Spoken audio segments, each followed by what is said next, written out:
All right, here we go. You know it's football season when I'm starting to study fantasy football. This is, I'm not kidding you, the best way to get ready for the season. It's the best way. It's the most exciting way. You get a little action going as well.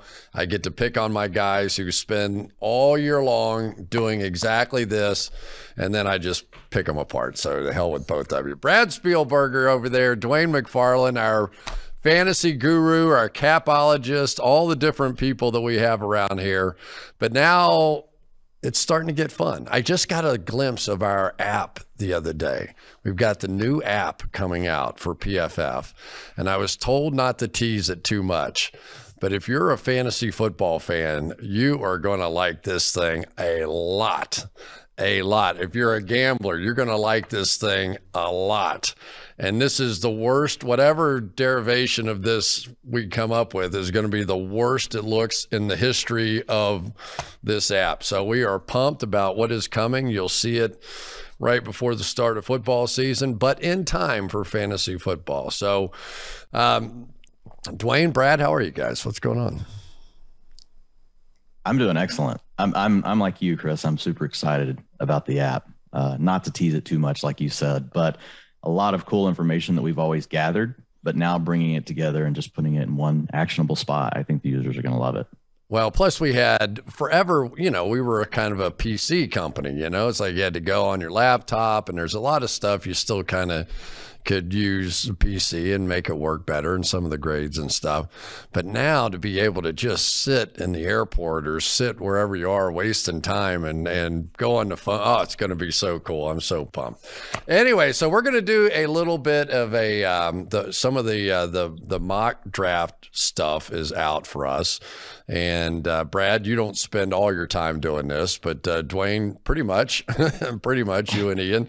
And so I'm going to start going through and picking apart a few things for my people, right? All my fantasy football people who do what I do, which is study football or watch football all year, and then for a month and a half before the season, try and figure out what the heck is going on with fantasy football, because it's backwards. It's not always the way that you would think about fantasy football. For example, Aaron Rodgers in our list of fantasy football players would be going in the 9th round.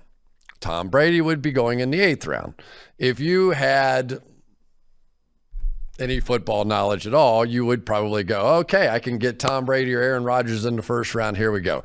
Tell me why not. Tell me why that doesn't apply.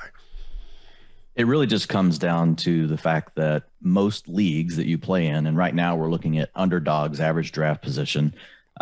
Most leagues you play in, you only start one quarterback, right? But you're going to start 2 or 3 running backs. You're going to start 3 or 4 receivers. So it's just a matter of really supply and demand. So it pushes the quarterbacks down the board because everybody wants to get their running backs, their receivers. Tight ends are kind of similar. Like you'll notice some of the tight ends go later. There's a top 5 we'll talk about in a little bit, but that's the main thing. It's really just about supply and demand. And to be one of the first quarterbacks off the board, you really have to be able to pass and run. That is where the huge ceiling comes from. So the guys that do go earlier, like a Josh Allen, that's why, because he can give you 750 yards rushing, 5,000 yards passing, and then whatever the touchdowns between those two combine. So he just has a higher upside. And Brad, as you go into your draft strategy, what are you thinking? What are you trying to get done?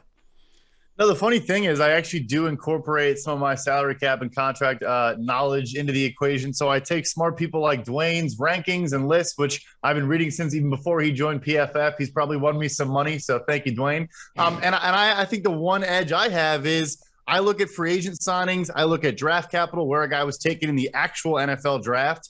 And look, teams want to win. Teams want to spread the ball around to try to win games, but they also want to make their investments look good and get the ball to guys that gave big contracts to or drafted very early. So that's one factor that I think I maybe overemphasize compared to other people. I like that strategy because you're dead on. People are self-serving. No matter which profession you're talking about, everybody wants to make their decisions look good. So if you were saying somebody that would fall in that category for this season, who would you give me a couple examples? Yeah, I think one example would be, I've seen a lot of conversation about Chase Edmonds, the running back now with the Miami Dolphins, was of course with the Arizona Cardinals last year, and James Conner kind of took his job and got that extension from Arizona. He had to move on. And a lot of folks have said, look, Mike McDaniel coming from San Francisco, always a committee approach at running back. They have a handful of names there. They brought over Raheem Mostert, but Chase Edmonds got a legit contract. The rest of those guys are basically on veteran minimum deals. So I think I probably like him more than some analysts do, because I think they're going to try to feed the guy who they invested in. Very good. I love new theories. I love all conspiracy theories. That's very good. A couple of guys I wanted to ask about. Christian McCaffrey, right? I think he was like the #1 draft pick a couple of years ago. Now, a couple of years in a row, he's been injured. He's been out. Derrick Henry, king of the world. Then Jonathan Taylor blew him away after he got hurt a year ago. Saquon Barkley, greatest athlete of all time, was going to change the New York Giants franchise. He's been hurt. And you've got other situations, suspensions, Alvin Kamara, DeAndre Hopkins. Who knows what's going to happen with Deshaun Watson. Start me with the guys that are injured first, with the McCaffreys, the Henrys, the Saquon Barkleys, because ordinarily, or at least in times gone by, those guys would have been 3 or 4 of the top guys going off the board. Yeah, and McCaffrey still is. He's the #2 player taken right now on Underdog. And it's for good reason. Number one, like, there's just the higher level strategy. So if you look at running backs historically since 2011, we only get a few players every year, Chris, that score 22 or more points in a fantasy season, which is a really big score. And if we look at it, 70% of those since 2011 have been running backs. And if you push that even further higher to say, hey, 25 points per game, then it becomes 80% of those players have been running backs. So while we like receivers, they're less likely to get hurt. You can still take them at the top of your draft. If you're really looking for that high end outcome that could just smash your league, you still got to go ahead and take a chance on the running backs. And with McCaffrey, he's one that when you look at, really the doctors, that are out there, if you look at a lot of the great people we have in the space on Twitter, if you look at Mario from PFF, they will all tell you that really McCaffrey, you shouldn't treat him any different than any other player. The injuries he's had, honestly, he's just been a little bit unlucky. In the 3 seasons before last, he had been out there for all 16 games, playing 90% of the snaps most of the time. So the other thing McCaffrey gives you, honestly, if he plays every game, Chris, he's going to outscore Jonathan Taylor in any sort of PPR format, which means you get a point per reception or a half point per reception, just because the guy can catch 100 balls. Like, he can rush for 1,200 yards and then catch 100 balls. That's 100 points right away in a PPR format. So McCaffrey's ceiling is still absolutely, it's sky high, which is why folks are still willing to spend that second overall pick. One other guy you mentioned, Saquon Barkley, is starting to move up draft boards. So look, it's a guy that's only going to be 25 years old. Back to Brad's original comment, early first round capital. Even though Gettleman's gone, this is the 5th year, for Barkley. They may not have him back next year, but you've got that elite pedigree, that first round talent. You've got a guy also that's probably going to be on the field 70 to 80% of the snaps, and he's active in the passing game. So that's the archetype you're looking for, a player that can give you the explosive rushing plays, but also gives you that upside in the passing game. And Barkley and McCaffrey both hit that. Barkley is one of my most rostered players. So over my last 50 drafts that I've done over on Underdog and over on DraftKings, Saquon Barkley, I've drafted in 25% of my drafts. So you are a believer in PPR, points per reception, right? Just for my people out there that are still kind of going through the process a little bit. Brad, give me your opinion on the Camaras. He has the suspension in February, the battery charge. Rumors are 6 games. DeAndre Hopkins, we know, 6-game suspension. Deshaun Watson. Does that change your thinking? Because obviously you're trying to win it all. So you want these players available in the playoffs. I mean, and you can get them at a lower price, right? So that's the tricky thing with Alvin Kamara, is that we even saw last year with the New Orleans Saints, actually, where wide receiver / kick returner Deontay Hardy had a suspension looming, and it finally came in the middle of the season. Like, we never knew when the suspension was going to come. Whereas with DeAndre Hopkins, we know as of right now, he's not going to play the first 6 games, and then he's going to be back. And he's a guy who almost never missed time with injury until last season. And then with Watson, same thing. We probably should, it'll be the beginning of the season. It's not going to maybe linger into the playoff weeks of fantasy football in, week 14 to 16 range. So that's the scary part about Kamara is, let's say he starts the year, plays the first 8 weeks, is maybe your best player on your team, and then gets suspended for 6 games as you're going into the playoffs. But to your point, yes, that is, I think, in the later rounds of drafts, that's the stuff I do. Guys like a Michael Thomas, too, coming off an injury last year, not this year, but I try to take dart throws at guys that I think, look, are they going to be great for me all season long? No. But could they come in at the end of the year and put out a 20-point, production week in week 13, 14, 15? By the time you're at the end of the draft, I like to do stuff like that for sure. Dwain, I was looking at the board, and it's split. Basically, there are 6 receivers if you count Kelce as a receiver, 5 wide receivers, Travis Kelce in the first round, and 6 running backs. And yet you just told me running back, right? Because there's more ways for them to win and with the passing game and the running game.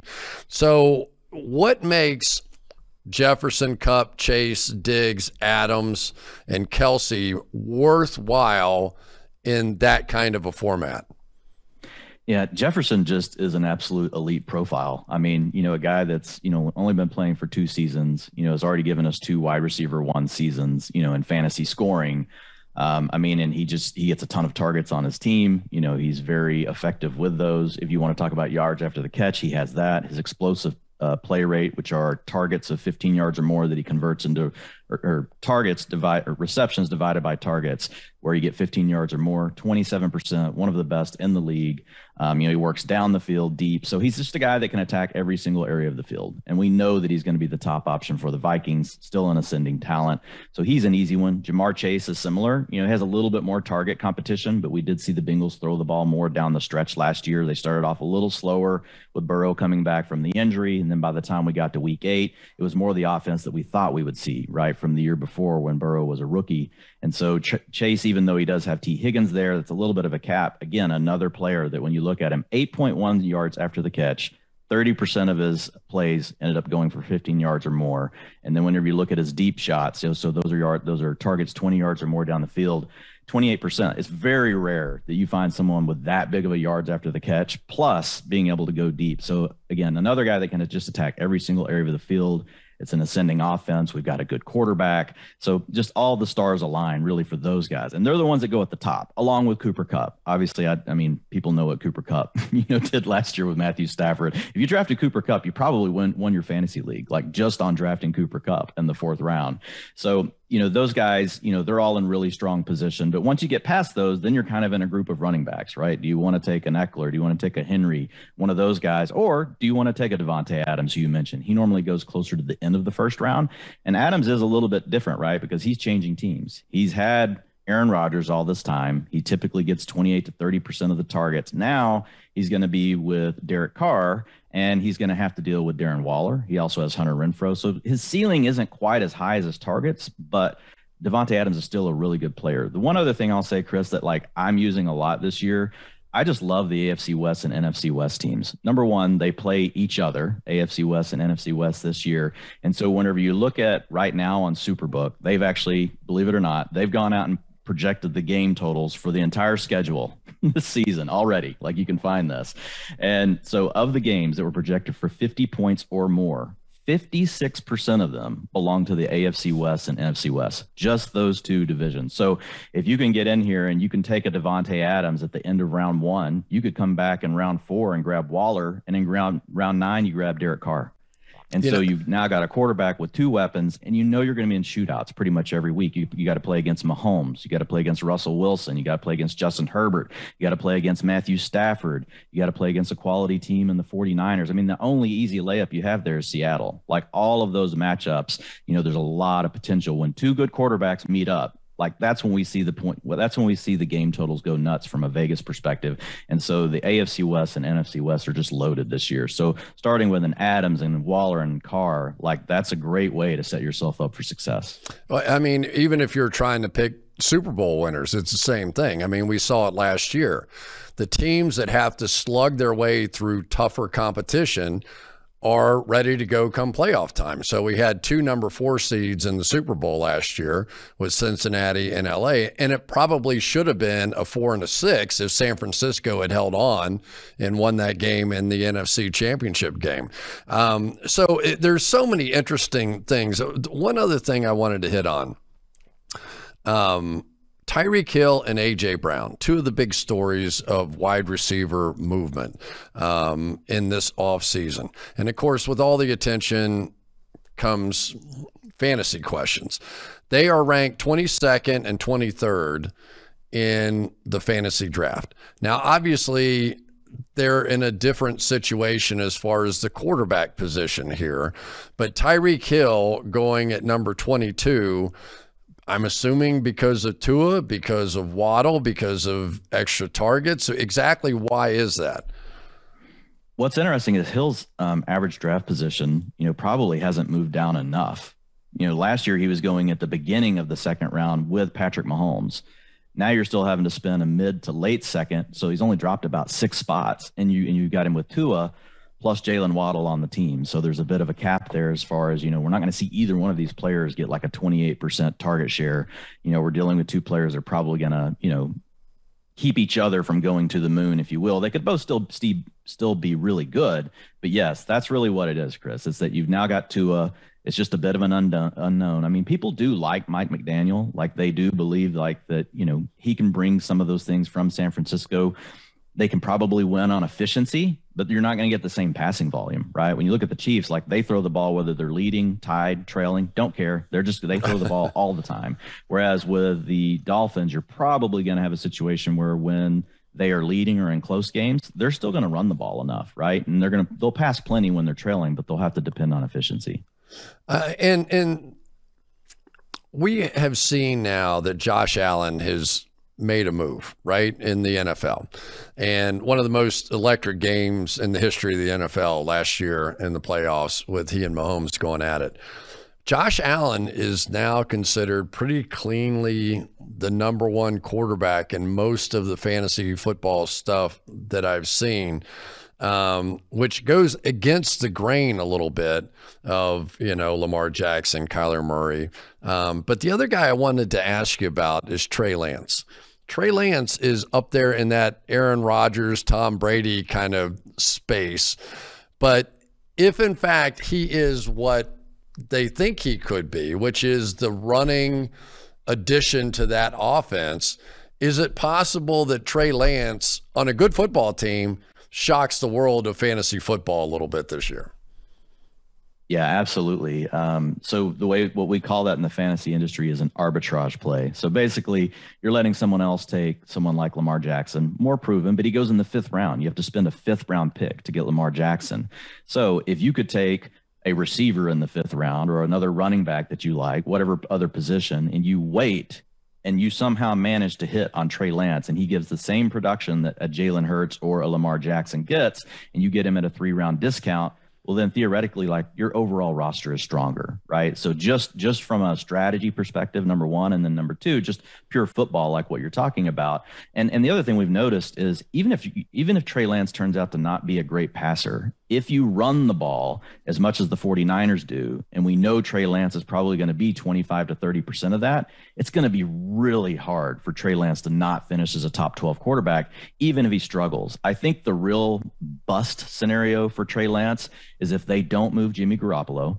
Brad, you might want to jump in here before the trade, or if they don't move Jimmy Garoppolo before the trade deadline, or preferably like before camp, right? Or, by the time the season starts, we could see Shanahan still go back to Jimmy G, right? If he thinks Trey Lance is struggling, because he just still hasn't come out and fully said like Lance is absolutely our guy. Like they've been hinting more towards it, but that's where I think the big bust potential lies with Trey Lance is if we still have Jimmy G on the roster by the time the season starts.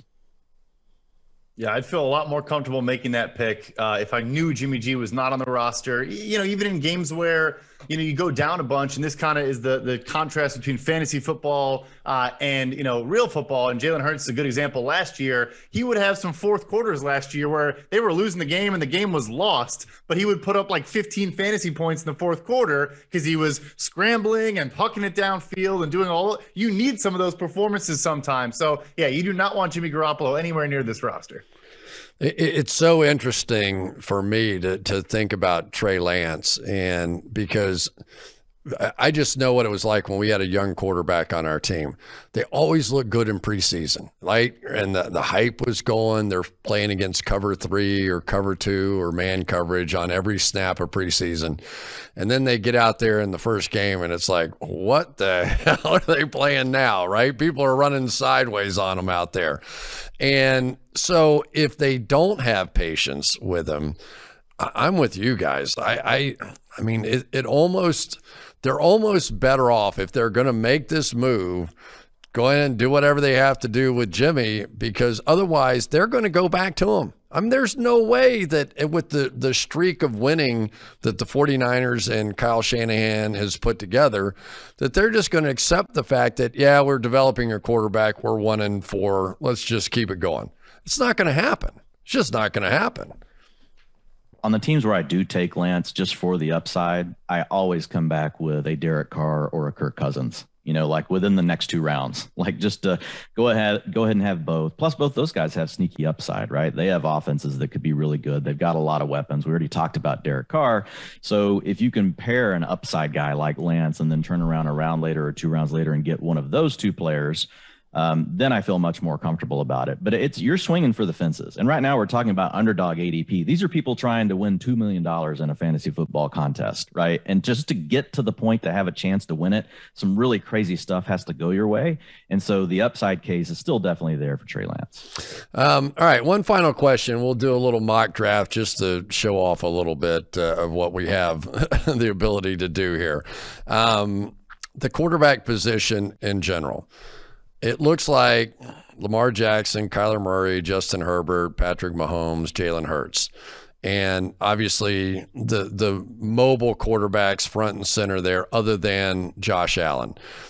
Is there a little bit of a cliff after those guys? Is that the mobile quarterback within there, all those guys can move, all those guys can add rushing touchdowns and rushing yards? Is that where the cliff happens?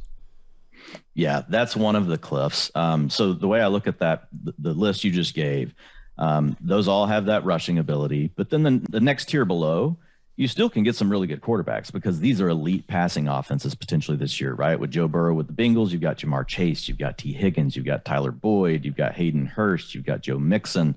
You look at Tom Brady. Chris Godwin probably won't be back until mid-October, could be early November before you get him back. Gronkowski retires, but you get Russell Gage, a guy that they pick up from the Falcons who is really good against man coverage, good against zone. Basically, very similar data points to Antonio Brown. Not saying Russell Gage is Antonio Brown, but that's the role they're going to want him to play. And we know that the Bucs love to throw the ball. Then you got Russell Wilson. He's got Cortland Sutton, former first-rounder Jerry Jeudy, a really good tight end, Albert Okwuegbunam, and then Tim Patrick, a guy that they just re-signed last year to a really nice contract.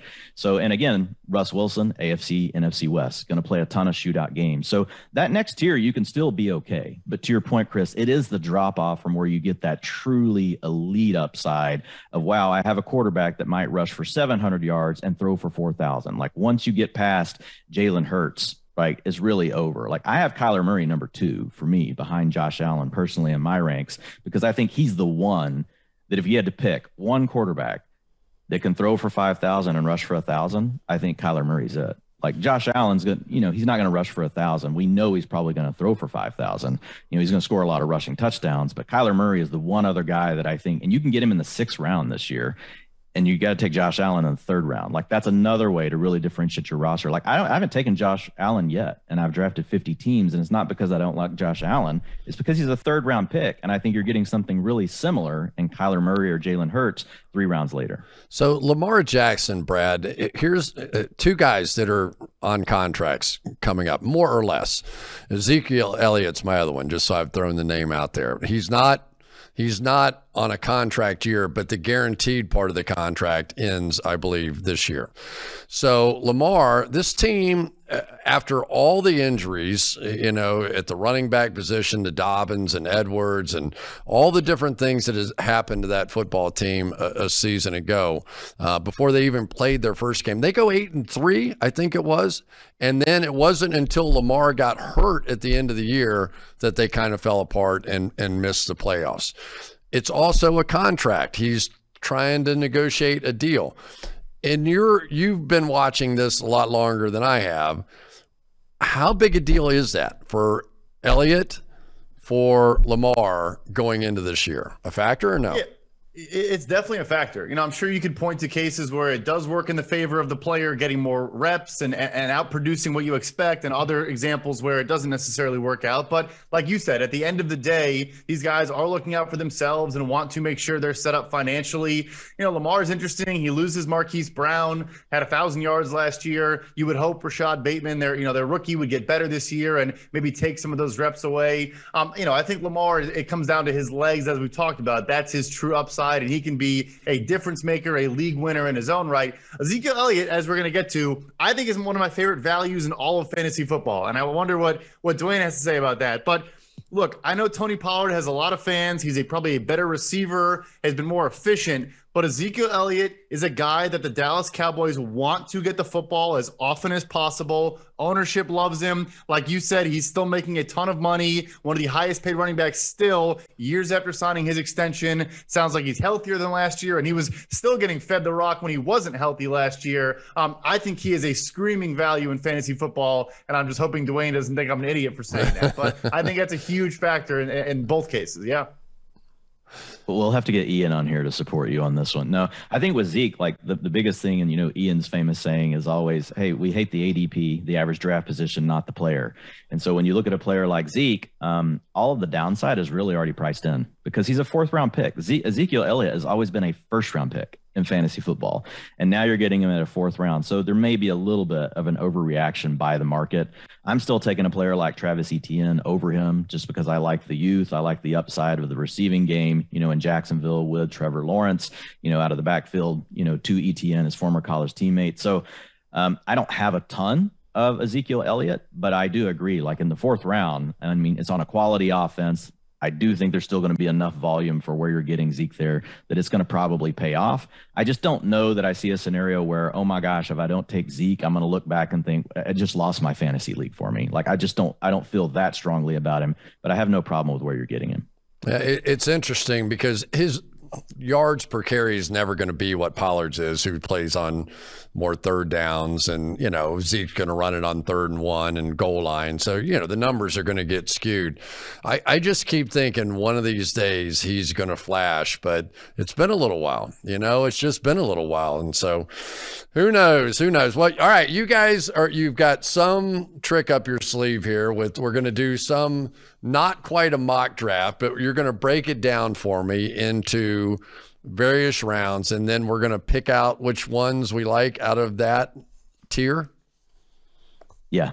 Yep. So just the list that you have, and you see the breaks on it. So I think we'll just go around and basically say, you know, the way I was thinking about it, we can go whichever way you want, Chris, but if you get to take one player in the 1st round, like who would you want? You know, and then why? And then if you guys want to talk about somebody we want to avoid, we can do that too, whichever way you guys want to go. All right. Well, I say that we pick on a rotational. Let's just pick the round. Let's do the first 3 rounds. Is that fair? Okay. Because that's what people are going to do. So, all right, you just go ahead. No, I get to go first because it's my show. I'm going to go first here. And so do we have the names up of the guys that we have? So Jonathan Taylor, Christian McCaffrey, Cooper Kupp, Justin Jefferson, Jamar Chase, Eckler, Henry, Diggs, Harris, Cooks, Adams, and Kelsey. I am going to take. I mean, it's almost impossible. Let's say you have an early pick, Chris. Right. Let's say you're picking in the first 3 or 4 there. I'm going to go ahead and chicken out and take Jonathan Taylor. He was unbelievable. You don't find guys that size that runs 4.3 that have the breakaway runs, and who knows what Matt Ryan's going to do with him. It seems like maybe even more checkdowns and get him involved in the passing game so he's not getting beat up like he did in Atlanta. Taylor, I'm taking Taylor. Yeah, I think that's a good pick. He is the number 1 overall pick. He typically goes there. So if you want him, you need an early pick to get him. I think the one risk with Taylor, Chris, is that they have talked about getting Nyheim Hines more involved. And Nyheim Hines is, an elite receiving back.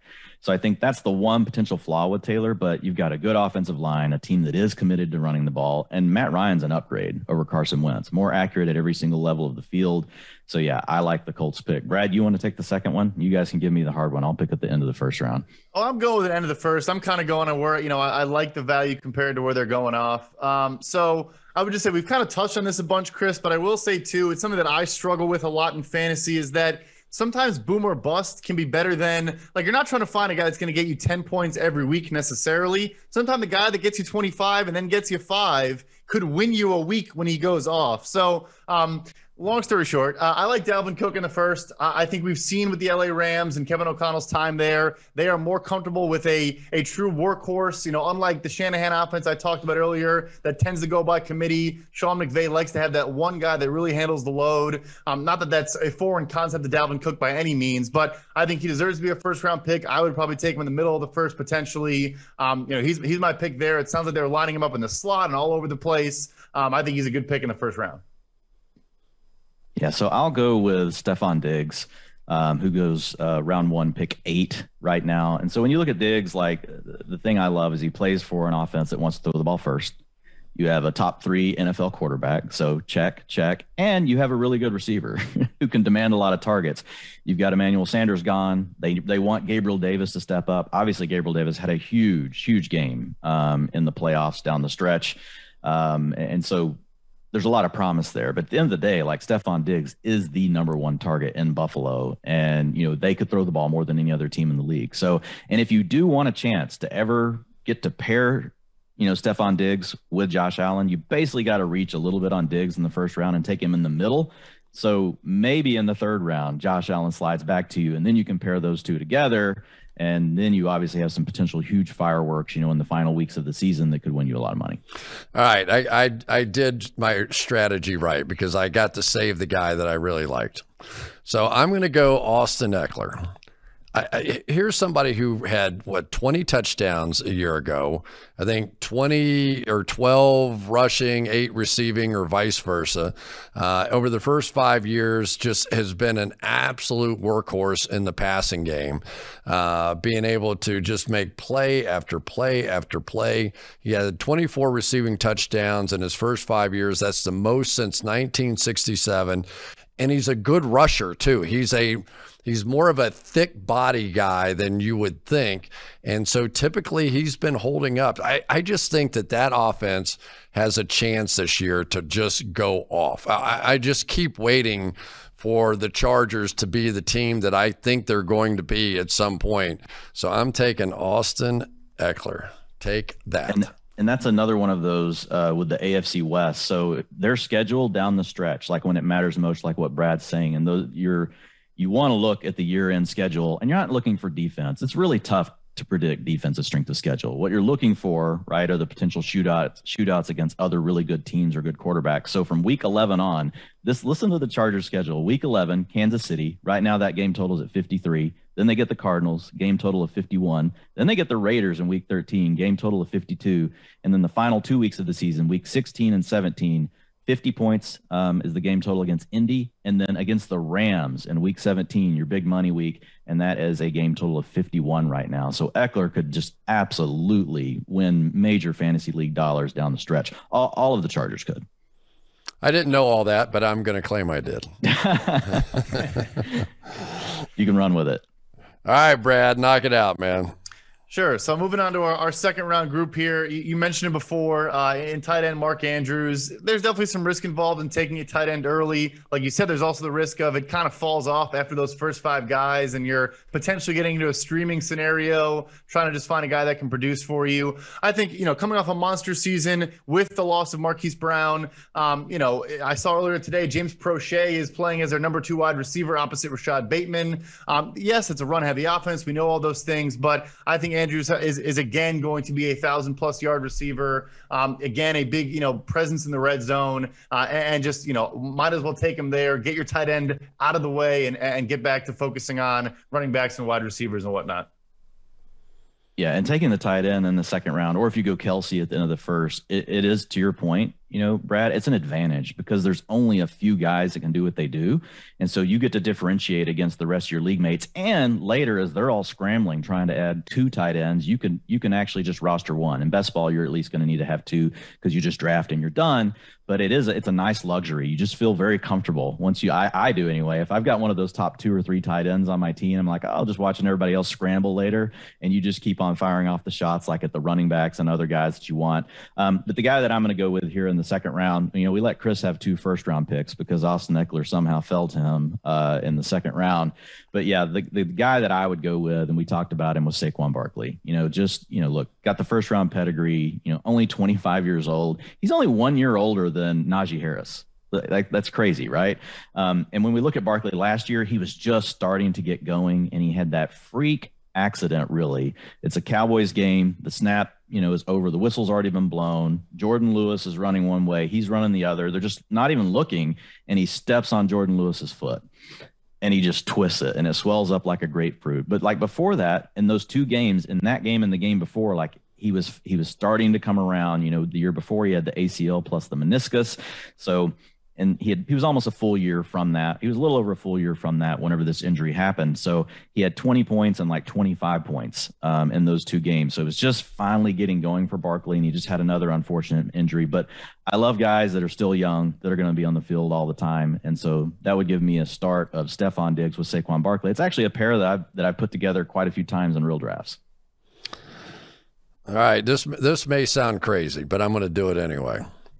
I think the hanging curveball out there right now is Derrick Henry. Here's a guy who was leading the league in rushing. Halloween, he breaks his foot or whatever happened to him, hurt his foot anyway. But he was going into that game, he was going to do it again. And Jonathan Taylor's getting all the attention. He won by whatever it was, 500 yards or something a year ago. But here I go, Mr. Running Back. That's right. I'm going all 3 guys at running back. And although maybe I can use Austin Eckler as that swing guy or whatever you call that thing. But I am going Derrick Henry right back in your guy's face. And I am just having a great time here. That's a trio right there. What do you think? Is that a good strategy or bad strategy to do that? Well, if you can get a draft where you get those 3 players in the first 3 rounds, it's a great strategy. Okay. So spending the money, spend the league winnings the day after the draft if you get those 3. Yeah, you can. Yeah, $1 million is coming your way, Cris, if you get those 3 in order. But no, with Henry, the main thing with Henry is we just know there are a ton of carries. So when we look at, playoffs, plus, if we just count the plays where even if a penalty was called, which we have the ability to do with some of our tools in the back end, we're just dealing with a player that has 1,613 touches on his body from just rushing. That's not including his receiving. So going into age 28, his age 28 season, and he had a foot injury last year. So look, if Henry can stay healthy, he's going to be every bit worth it. The risk with him in the first round, because there's an opportunity cost to take him in the first round, because you're like, I could have Derrick Henry or I could have Stephon Diggs. I could have Derrick Henry or I could have Austin Eckler. Those guys all go really close to one another. And so I like the fact that you took Eckler over Henry. I do believe that that's the correct order. But if Henry stays healthy all year in a team that we know is very willing to run the ball, we know that Mike Vrabel is very committed to it. In fact, whether they're leading, trailing, or tied, the Titans run the ball like 10% over the league average, like in every scenario. So Henry is probably going to get fed. It's just a matter of can he hold up. And obviously no AJ Brown, no Julio Jones. He's the guy. He is that offense right now. So like you said, the health and all those concerns are very real, but he should be getting a ton of touches once again. Chris, does that worry you? Just thinking from a football X's and O's perspective, like, I mean, we could look at it one way, AJ Brown's gone, but like that could also be a negative, right? How much do defenses really have to worry about the passing game? Obviously they drafted Treylon Burks. He hasn't really been able to practice due to asthma or something that's been going on with him. They did add Robert Woods through a trade, but AJ Brown was a major component of their offense. And is that something that potentially concerns us with defenses being able to focus just even more on Derrick Henry, knowing the way that staff likes to use him? Yeah, I don't think it's going to change anything. I think they did last year too. That would be almost more of a question for me about A.J. Brown, because he was allowed to be in so many one-on-one situations, and his big body and catch and run ability was just overwhelming. So I think they're going to be okay. And it's interesting that AJ goes to Philadelphia with the exact same kind of quarterback, basically. So he's going to have that built-in advantage one more time here. So, yeah. Is it back to me yet, or have you guys picked? Oh, is it back? Yeah, is it, or is it back to me? No, I think I got to make my my third round pick, and then you do as well, Dwain. You're trying to jump ahead of us, Chris? Well, if you snooze, you lose. I saw the Vikings do that one year in the draft. It happens. Oh my gosh! Yeah. Also, no receivers for you so far. No love for your guys. You know what happened? Seriously, I'm looking down the list, and I'm like, do I care between Devontae Adams, Cooper Kupp, Justin Jefferson, Jamar? I don't. So I'm going to get one of them coming back around here, right? I hear you. No, that's the way it shakes out sometimes. So I'll jump in for the third round here of the underdog ADP that we're looking at, and we haven't touched on any people you're afraid of or guys to maybe avoid. I think the top half of this list is littered with those names. Javonte Williams is a great young player. I know he was one of the leaders in broken, forced missed tackles per attempt for us last year, but Melvin Gordon just refused to give away that job or to cede, a lot of his targets and carries. Came back on a pretty modest one-year deal for about $2.5 million, but I just don't know if I love Javonte that early. We talked about A.J. Brown, again, not in a super pass-heavy offense. And then you have Keenan Allen and Mike Williams back-to-back here, both on the Chargers. Williams had a great start to the season last year, and then probably didn't have a wide receiver 1 week for the last, this is probably not correct, but was not a dominant player in fantasy for most of the season last year. Long answer short, I'm going with Courtland Sutton in Denver.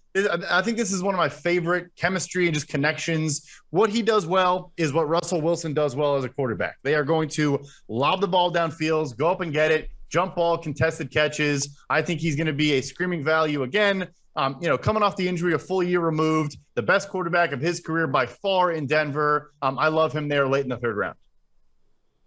Wow. So yeah, we get our first big disagreement. Like Javonte Williams is absolutely like who I would pick. And you're right around Melvin Gordon, although they basically iced Melvin Gordon, right? They said, look, go see what you can find in the market. If you can't find something better, we'll take you back, which is, and the situation better than me. So you can correct me if I'm wrong on that, Brad. But I mean, I think basically Gordon couldn't get more. So they gave him the $2.5 million for a season.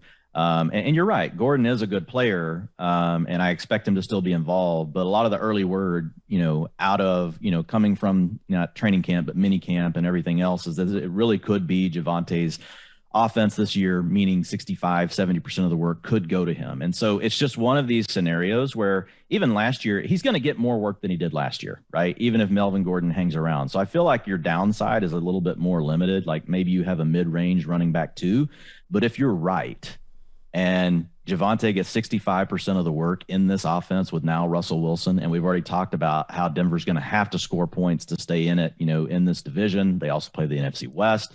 Like for me, Javonte Williams, you look at the talent profile, it looks like Jonathan Taylor. It looks like Nick Chubb, 2 of the best running backs in the league. And he also showed that he could catch passes out of the backfield. Russ doesn't target the backs a lot, and he's got plenty of other weapons. So I don't think Javonte will have a huge passing year or receiving year, but I think the upside as far as touchdowns are there.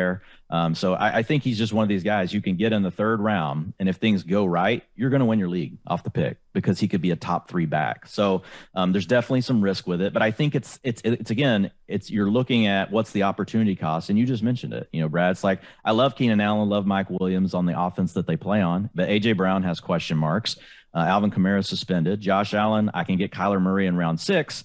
So those are the other things that play into it. And it goes back to which positions, when they smash, typically smash for the most. And it's running back. And so Javonte Williams, when you can get him in the early 3rd round, he's absolutely a player I love. He's one of my most rostered running backs through about 50 drafts right now. I've got him on 36% of my rosters right now. Just hard to know with that new offense how much he's actually going to get it. That's the question. So where are we now? Is this Dwain? Are you back up? No, I just gave mine. Oh, good. Then I just went the opposite of Brad. I'm like a kid at Christmas. I can't wait to pick again. I love doing this. You got to pick somebody at least from the 2nd round, though, Chris, or the 3rd round. Like why should I? You guys keep making the mistakes. I'm just going to keep pounding away on you here. Hey, it's your world. We're just living in it. I'm going to say that, all right, you want me to pick one out of the back end? I'll do that too. I am going to take,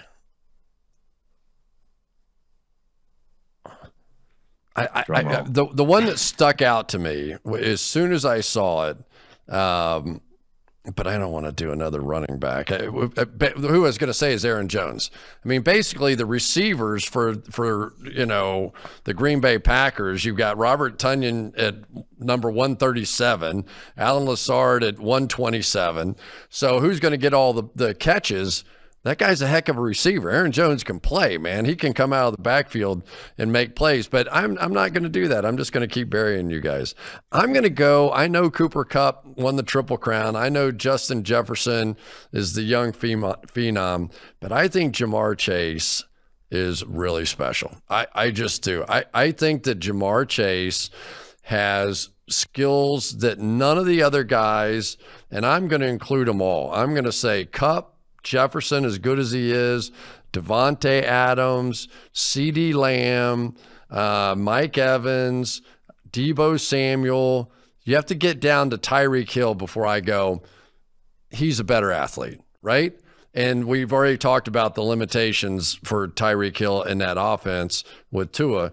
But I think Jamar Chase, having Joe Burrow healthy for an entire year, what he did, what T. Higgins established himself as on the other side, I just think anything's possible for Jamar Chase this year. Yeah, I love Chase. I think, we talked about it just briefly earlier, but one of those rare players, Chris, that you can just get it to him quick. Honestly, like think back to the play against the Chiefs. I think it was a slant or an in route, like 7 yards down the field. He gets open, makes the first guy miss, and then just finds an angle that nobody else can take. How about the spin catch and run against the Ravens? That was one of the best players of the entire year. That was sick. Yeah, so he had a couple of those, and he's just a guy that can do it all. You can get it to him deep. He can beat you over the top, catch it in the bucket. He can beat you over the top, contested catch.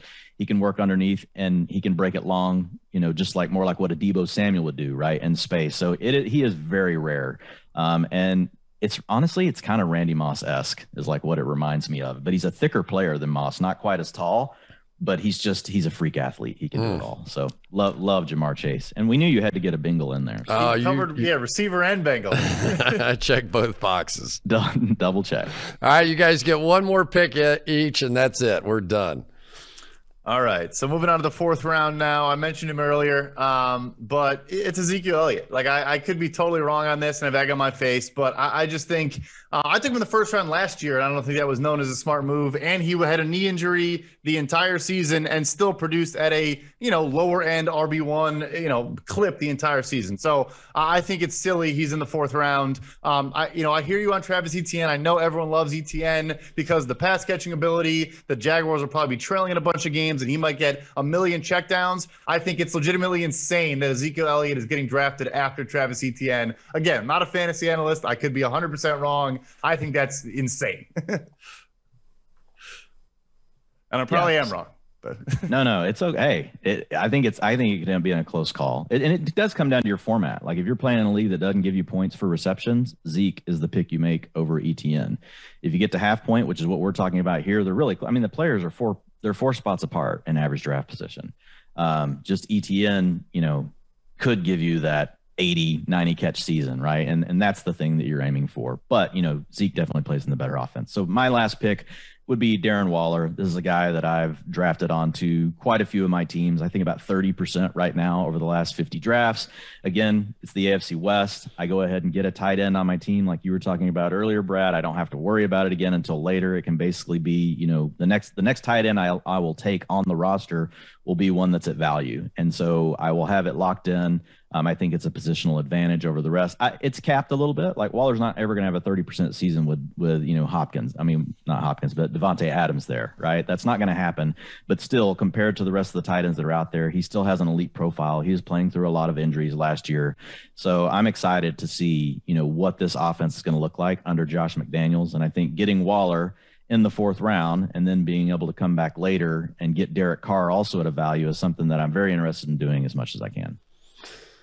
Yeah, that's a really interesting team for me right now. To put Devontae Adams, Darren Waller, Hunter Renfrow all together, that's a lot of people to try and cover out wide. And I just know what they're going to do. They're going to put Waller over there on that single receiver side. And are you willing to rotate to him and leave Devontae Adams sort of one-on-one on the 3 receiver side? I just can't see that. So Waller should get a ton of jump ball opportunities this year. And then Renfrow is going to be out there one-on-one and killing people. So there are a lot of scenarios in my mind where the Raiders end up better than anybody is thinking right now. I think there's a chance that they're one of the surprise teams this year. I really do. Yeah, they're the only team in their division not projected for 10 or more wins right now. I by believe Vegas, and they're at 8.5, I believe. So they're right at 500. But like if I was putting bets down on overs and unders, I would take the under on Kansas City. I would take the over on the Raiders. You know, I don't know. The Broncos at 10 wins seems pretty steep, but like they could also get there. It's just it's a tough division, and the Chargers are projected for 10 wins as well. So it's going to be a lot of fireworks. I just know that Josh McDaniels spends hours and hours and hours in practice on protection. And if Carr gets that kind of protection and has those weapons with some time to work down the field, we shall see. We shall see. Guys, that was really fun. Thanks so much, Darren McFarland, who does all of our fantasy stuff along with Ian Harditz. And we have an app to kill for coming out very soon, and Brad Spielberger, who does everything. So, guys, thanks. Thank you. Appreciate it.